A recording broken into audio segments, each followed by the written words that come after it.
ఎప్పుడైనా సరే మనం బ్రేక్ గేమ్ ఇవి బ్రేక్ గేమ్ సార్. ఇది బ్రేక్ క్యాచ్, బ్రేక్ క్యాచ్, ఇది back break catch, break catch అలా. ఇవి బ్రేక్ షూస్. ఈ బ్రేక్ షూస్ ఎలా తీయాలి అంటే ఇష్టాసారంగా తీసేయకూడదు. మనం కొత్త వేస్తా ఉంటే నీ ఇష్టం ఎలా వాళ్ళు తీసేయండి. కానీ మనం పాతయే వేస్తా పడుకుంటే దీనికి ఇలా ఒక మార్కింగ్ కట్టాలా, దీనికి ఇలా మార్కింగ్ కట్టాలి. ఎందుకంటే అక్కడ అబ్బుని చూసారు, అబ్బేరా ఉంది కదా, అది కరెక్ట్గా దీనికి ఒకలాగా అరుగుతూ ఉంటది. సేమ్ ఇది ఇది ఒకలాగా అరుగుతాయి, కానీ ఇటు ఒకలాగా అరుగుతుంది, ఇటు ఒకలాగా అరుగుతుంది. ఇక్కడ దాకా ఒకలాగా చూసి ఇక్కడ నుంచి చూడండి, ఇక్కడ దాకా ఒకలాగా అరుగుతుంది. ఇక్కడ అడగకపోవచ్చు, ఇదంతా అడగచ్చు. అదే కాకుండా మనం తీసినప్పుడు ఏం చేయాలంటే ఇక్కడ ఇలా మార్కింగ్ పెట్టుకున్నారు అనుకో, బ్రేక్ షూస్ తీస్తే ఫస్ట్ మార్కింగ్ పెట్టుకోవాలి. మార్కింగ్ పెట్టుకుని ఇలా బ్రేక్ షూస్ తీసేయాలి. తీసిన తర్వాత ది బ్రేక్ క్యాచ్ కి ఇది బ్రేక్ లెవర్ మా 10 నుంచి ఇవ్వండి.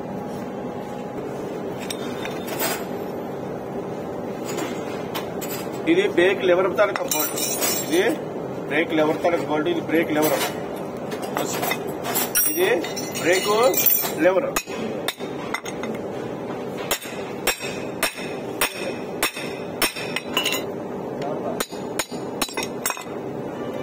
చూడండి, ఇది బ్రేక్ క్యాచ్, ఇది బ్రేక్ క్యామ్, ఇది బ్రేక్ క్యామ్ ఓరింగ్, ఇది బ్రేక్ క్యామ్ వాచ్, ఇది బ్రేక్ లివర్, ఇది బ్రేక్ లివర్. ఇది బ్రేక్ సెషన్ ని కంట్రోల్ ఇయే చేస్తాయి, బ్రేక్ సెషన్ ని కంట్రోల్ ఇలా చేస్తాయి. ఎలా చేస్తాయి అంటే ఇప్పుడు బ్రేక్ ఇలా కొంత అలా పట్టి ఉండిపోతుంది. బ్యాక్ బెల్ట్ డిస్క్ అవుతున్నాడు, ఇది నాన్ డిస్క్ కదా. బ్రేక్ ఇలా కొట్టగానే అలా కదా పట్టి ఉండిపోతుంది. వీలు పెట్టేది కానీ అక్కడ బ్రేక్ అనేది కరెక్ట్గా ఆపరేటింగ్ అవ్వదు. అప్పుడు ఈ బ్రేక్ క్యాచ్ లోని ఈ బ్రేక్ క్యామ్ అనేది పట్టేస్తుంది అన్నమాట. ఇలా ఫ్రీగా ఉండదు, ఇలా స్టక్ అయిపోతుంటది. వాటర్ గట్టి వెళ్తుంది కదా, ఇలా స్టక్ అయిపోతుంటది అన్నమాట. ఇలా నొక్కితే ఇలా స్టక్ అయిపోతే, ఇలాగంటే అలా స్టక్ అయిపోతుంది అన్నమాట. ఈ స్టక్ అయిపోయినప్పుడు మనం ఏం చేయాలంటే, ఇలా స్టక్ అయిపోయినప్పుడు మనం ఏం చేయాలంటే శుభ్రంగా ఎన్ని తీసేసి శుభ్రంగా కడిగియాలా, లేదంటే తుడిసియాలా. తుడిసేసి ఇదంతా నీట్ గా ఎమ్రి పేపర్ ఉంటే ఎమ్రి పేపర్, లేదా క్లాత్ ఉంటే క్లాత్, ఇది పెట్టేస్తుంది కదా. తీయడానికి చాలా టైట్ గా వస్తాయి కొన్ని. అప్పుడు ఏం చేస్తారంటే శుభ్రంగా ఎమ్రి పేపర్ తో ఇలా ఫైల్ చేస్తే ఫైల్ అయిపోతుంది. ఫైల్ అయిపోయిన తర్వాత దీని మీద లైట్ గా గ్రీజు, లైట్ గా ఆయిల్ అప్లై చేయాలి. మరి ఎక్కువ కాదు, లైట్ గా గీజు, లైట్ గా ఆయిల్. ఇది చూసారు, ఇది అక్కడ గీజు ఆయిల్ స్టోరేజ్ అవ్వడానికి మాట. ఇది ఈ గాడి అనేది గీజు ఆయిల్ స్టోరేజ్ అవ్వడానికి మాట, అంటే లోపల పెట్టిన స్టోరేజ్ అవ్వడానికి మాట.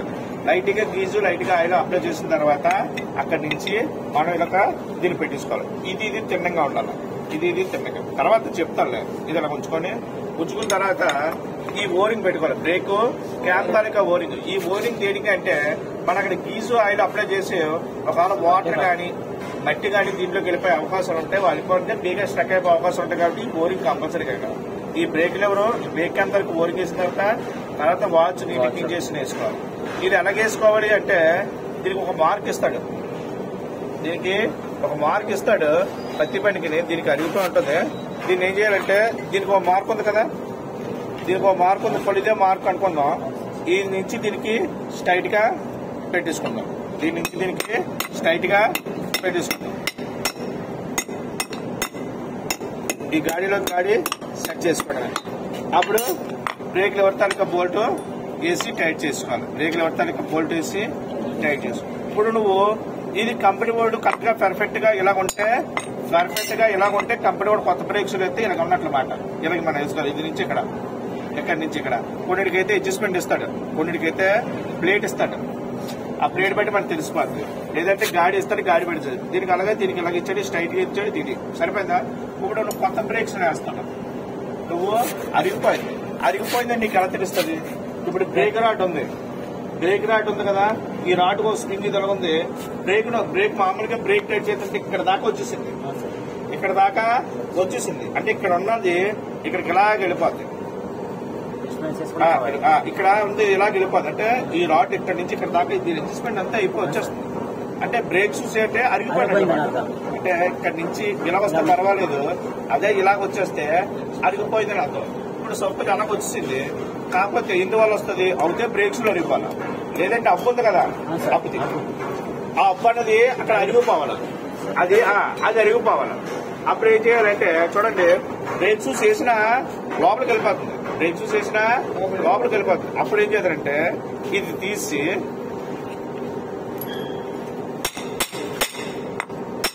మొత్తం అక్కడ తీసి ఇప్పుడు ఇక్కడికి పెట్టాం. అప్పుడు స్టెప్ వెనక్కి పెట్టాలి, ఒక స్టెప్. అప్పుడు అంటే ఎండకి పెట్టాలి స్టెప్, ఇలా ఎండక పెట్టాలి. ఈ ఎండక పెట్టుబడి ఏమవుతుందంటే ఇది కొత్త బ్రేక్స్ అయితే ఇక్కడికి వస్తుంది కదా, అప్పుడు ఎండక పెట్టాం కదా, అప్పుడు ఇక్కడ వస్తుంది అన్నమాట. అర్థమైందా లేదా? స్టెప్ ఇలా వెనక పెట్ట అప్పుడు దాకా ఇలా ఉంది కొత్త వేస్తే, అప్పుడు ఇలా వెనక పెట్టాం అంటే అడ్జస్ట్మెంట్ అవుతుంది, ఇలా వస్తుంది. అప్పుడు ఎలా ఉండేది ఇలా వెళ్ళిపోయింది, అప్పుడు ఎలా ఉండేది ఇలా వస్తుంది. అర్థమైందా? ఇప్పుడు మామూలుగా ఉంటే కొత్త బ్రేక్స్ వేసాం, ఈ అడ్జస్ట్మెంట్ బిగించిన సెట్టింగ్ లేదు ఇక్కడ. కొత్త బ్రేక్స్ వేసాం, అది కొత్తది అరిగిపోయిన బ్రేక్స్ వేసాం. మనం బిగించడానికి స్టెట్టింగ్ ఒక స్టెట్ బిగిస్తే సరిపోతుంది, మినిమం ఇక్కడ దాకా ఎక్కాల, మినిమం ఇక్కడ దాకా ఎక్కలేదు. అలాంటప్పుడు ఏం చేస్తామంటే కంపెనీ వాడు స్టెప్ ఇది కంపెనీ వాడు ఇచ్చింది ఇది, అప్పుడు ఒక స్టెప్ ముందుకేస్తాం, అప్పుడు స్టెప్ ముందుకేస్తాం. అప్పుడు ఎక్కితే ఇక్కడ దాకా 2 స్టెప్ ఎక్కితే అప్పుడు ఇక్కడ దాకా ఎక్కితే ఎక్కదా, అది ఇలా ఎక్స్ప్లెయిన్ చేస్తాను. ఇప్పుడు కొత్త బ్రేక్స్ అనేది మనం వేయలేదు, కొత్త బ్రేక్స్ అనేది మనం వేయలేదు కదా. అంటే ఇక్కడ దాకా వస్తే వెళ్ళిపోయినట్లు ఇక్కడ దాకా వచ్చింది, కొత్త బ్రేక్స్ వేయక్కర్లేదు. కస్టమర్ డబ్బులు లేవు, పాత బ్రేక్స్ అడ్జస్ట్మెంట్ చేశారు. ఇప్పుడు మనం బిగిస్తే ఇక్కడ దాకా వచ్చేస్తుంది, మనం బిగిస్తే ఇప్పుడు దాకా ఇచ్చేస్తుంది.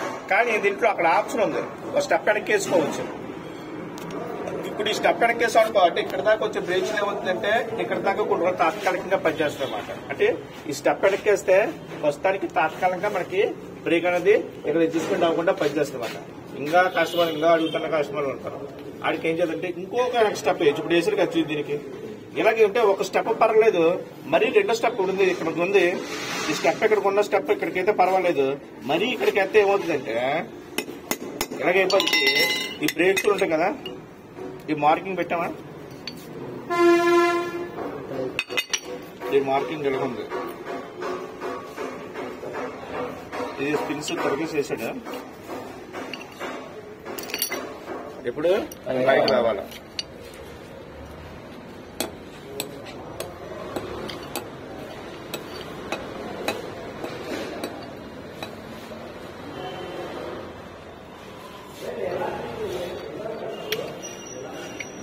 ఇది ఇలా తిన్నగా పెట్టుకోవాలా. ఇది స్కూటీకి వేసాం కదా, సేమ్ అలాగే వేసుకో. చూడండి, ఒక స్టెప్ అయితే పర్వాలేదు, మరి ఇంత దారుణంగా స్టెప్ వేసుకోవడం అక్కడ అడ్జస్ట్మెంట్ ఇక్కడికే వస్తుంది. కానీ అది ఇక్కడికి లేకపోతే దీంతో పాటు స్ప్రింగ్ కి ఎక్కువ లెగిసిపోతుంది ప్రెజర్. అవునా? ఈ ప్రెజర్ లెగిసిపోవడం వల్ల స్ప్రింగ్ తెగిపోయే అవకాశాలు ఉంటాయి. ఏమవుతాయి, ఈ స్ప్రింగ్ తెగిపోతే ఏమవుతుంది, అప్పుడు కోరేస్తుంది. ఏమవుతుంది, అక్కడ అప్పు ఉంది కదా, అప్పుడు కోరేస్తుంది, డ్రమ్స్ సూపర్ కోరేస్తుంది.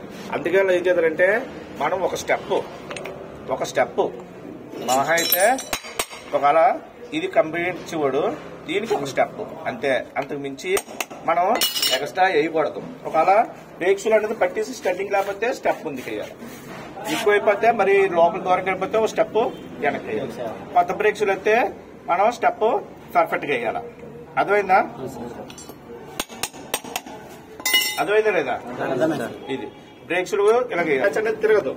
ఒకప్పుడు సిట్టింగ్ నుండి ఇప్పుడు క్యాచ్ అనేది కదలకుండా ఆ బ్రేక్ క్యాచ్ బోల్ట్, ఇది బ్రేక్ క్యాచ్, ఇది బ్రేక్ క్యామ్, ఇది బ్రేక్ లెవర్, కిందనే బ్రేక్ లెవర్ క్యామ్ తరగ ఓవరింగ్ వాచ్. అర్థమైందా లేదా? చైన్ అడ్జస్ట్మెంట్, చైన్ అడ్జస్ట్మెంట్ అవి సస్పెన్షన్ లో ఉంటాయి. దేంట్లో ఉంటే సస్పెన్షన్ చూసే, ఇది బ్యాక్ సస్పెన్షన్. ఇది ఈ అందాక ఇప్పాడు కదా, ఎవడిప్పాడు అది.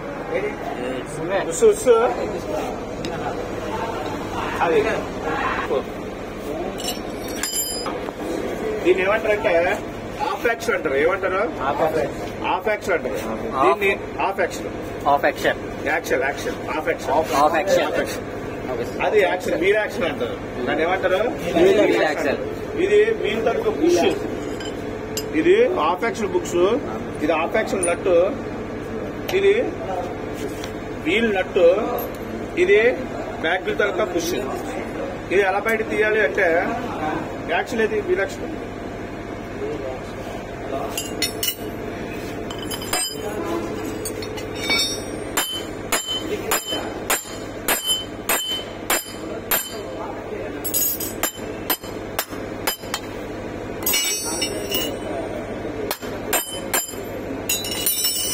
చూసారా?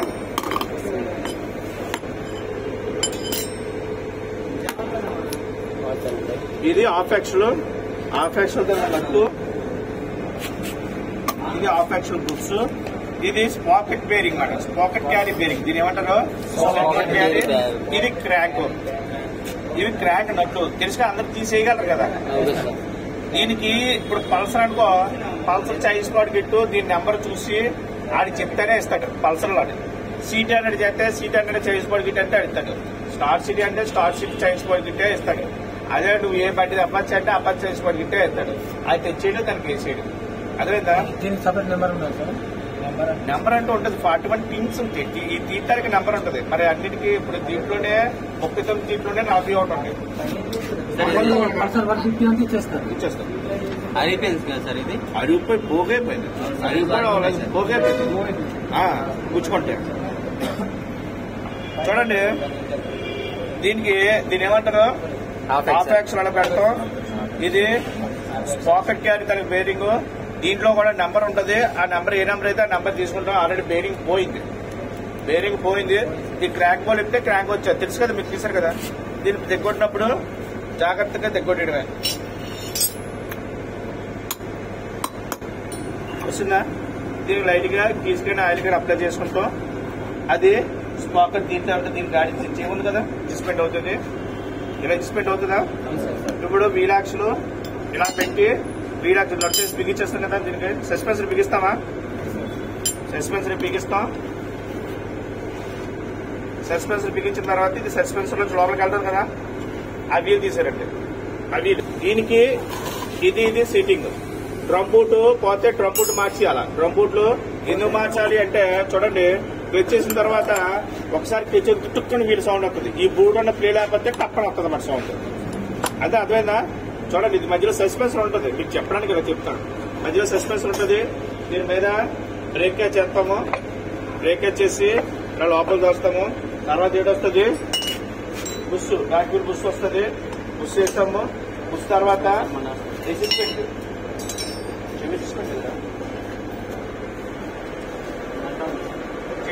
ఎలా పెట్టాము. ఈ సస్పెన్సర్ లోపల ఉంటుంది కదా, ఇది ఎలాగా అంతే కదా, అలా పట్టుకో. అలా వచ్చి ఇలా వస్తుంది, ఎలాగైనా వస్తుంది వీలు. అంటే ఇవన్నీ సస్పెన్సర్ లో ఉంటాయి మధ్యలోనే.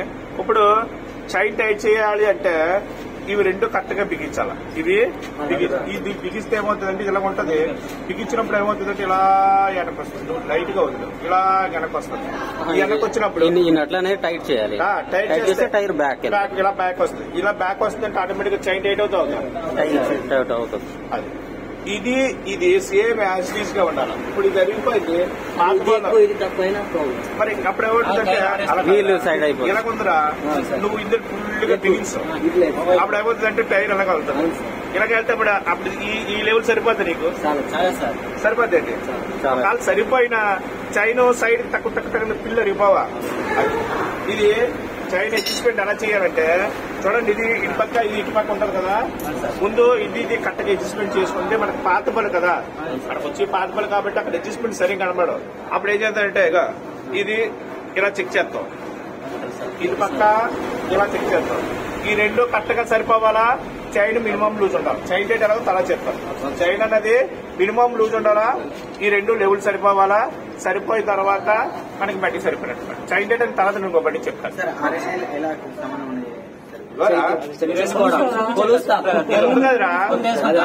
స్కూటర్ అంటే చిన్న స్కూటర్ తోటి సరిపోయింది. ఈ టైట్ అడ్జస్ట్మెంట్ చేసాం.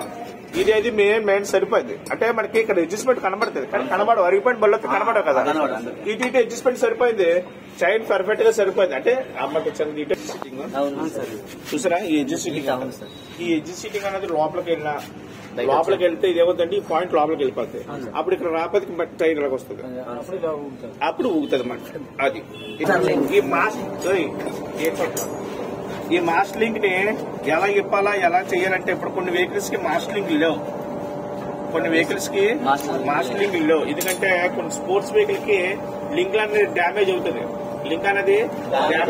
కాబట్టి కొన్నిటికి మాస్టర్ లింక్ ఇవ్వలేదు. మాస్టర్ లింక్ చైన్ ఇలాగే కదా ఉంటుంది. ఇప్పుడు చైన్ ఇలా ఉంటుంది. ఇప్పుడు బండి ఆపోజిట్ డైరెక్షన్ లో ఉంది. స్పాకెట్ ఇది, బ్యాక్ ఇది. నాకు వెనకాల క్రాక్, ఈ ముందు స్పాకెట్ వీలు. అప్పుడు మాస్టింగ్ ఇటు తిద్దాం, ఇటు ఇలా వేసాను అంటే డైరెక్షన్ ఇలా ముందుకు తిరుగుతుంది. వీలు నాకు డైరెక్షన్ ముందుకు తిరుగుతుంది. తర్వాత ఈ ప్లేట్ వేస్తాం, మాస్టింగ్ ప్లేట్ ఇలా వేస్తాం. మాస్టింగ్ ప్లేట్ దీని లాకు మనకి ఏంటంటే ఇలా చేయకూడదు. డైరెక్షన్ అంటే వీరు ఎలా తిరుగుతుందో అలా చేయకూడదు. ఎందుకంటే అక్కడ కాకపోతే డస్ట్ ఏదో పట్టొచ్చు. ఇలా ఉందనుకో లాక్ ఒకసారి దీనికి తగిలి ఊడే అవకాశాలు ఉంటాయి. ఊడే అవకాశాలు ఇలా డైరెక్షన్ వెళ్తే ఎందుకంటే అంటే ఏదైతే తిరుగుతుందో ఇప్పుడు ఇలా తిరుగుతుంది దాని ఆపోజిట్ డైరెక్షన్ వేయాలి. ఇలాగా అప్పుడు ఏమవుతుంది, ఒక ఈ ప్రెజర్ కానీ మట్టి ప్రెజర్ కానీ ఆటోమేటిక్ గా ఊడే అవకాశాలు ఉంటాయి. అంటే చైన్ ఎందుకు తిరుగుతుందో దాని ఆపోజిట్ డైరెక్షన్ లో లాక్కుంటారు. అర్థమైందా?